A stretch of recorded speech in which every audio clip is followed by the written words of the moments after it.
Yes, sir. Giri, sir. Go ahead. So, like, if the question is, if there is pain on palpation over the facet joint, if there is pain on palpation over the facet joint, does it mean like capsular ligaments are involved at that level? Ligaments around the can be involved at that level. Correct. Yeah.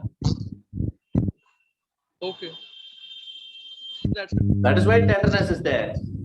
Otherwise, why will tenderness be there? Okay. There is an inflammation of the tissues there around the facet joint. That's why tenderness is there. So when you palpate, you will get the tenderness, or you might get the warmth. Right?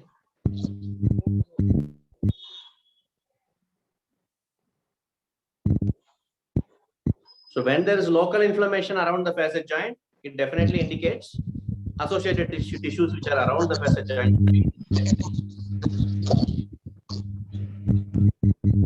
Yeah. And most of it, when you see for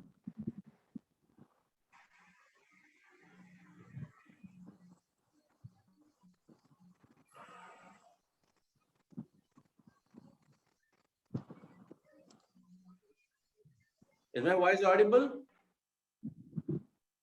Yes, sir. Okay. And can ma'am speak? Yes, sir. Okay, it's audible. Sir, actually. And Yes, whenever you are having a radiculopathy, okay, and that radiculopathy is because of a disc bulge, posterolateral disc herniation. So you will expect that that side facet joint will be a flexion lock. Okay. So discogenic radiculopathy, most of which will be flexion lock on the same side of radiculopathy.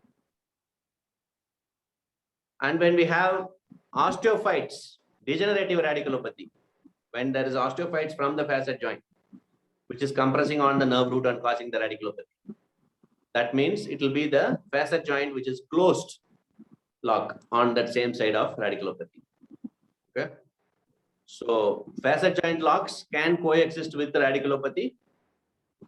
So we need to understand the mechanics there. This pattern does not mean that your evaluation you will not do separately. Okay. You can say this is the commonest pattern, but there will be variations. As I always tell, a guideline is an example.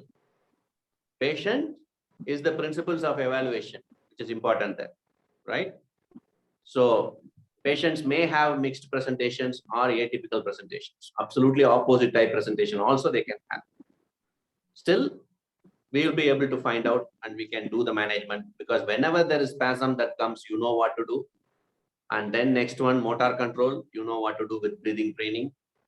And after that, you know that level, which is pain versus stiff, position, which is centralized versus peripheralized, and of course, the what is called as the progression.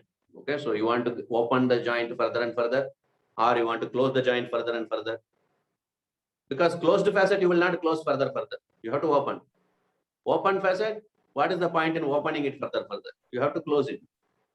So that is the normal correction, which is the importance there, right? Intermittent pain, non-irritable, you will do the mobilization with the movements. If there is a muscle tightness together with the facet joint dysfunction, you will prefer to use the muscle energy techniques.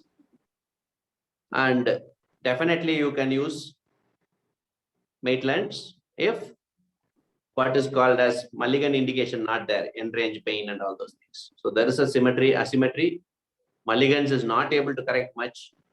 And another one is even in lying down position, you find an asymmetry. Okay, the locked facet is still locked and there is a deviation when you are positioning them in extension or flexion. So you know that it's a static asymmetry. It's not just during the movement. So when it is statically there, asymmetrical, you should position mobilization using Maitland. During a movement, if the deviation is coming back, there is no deviation, you can use the Mulligan's. The same principles will come, right? So we continue with the demonstration.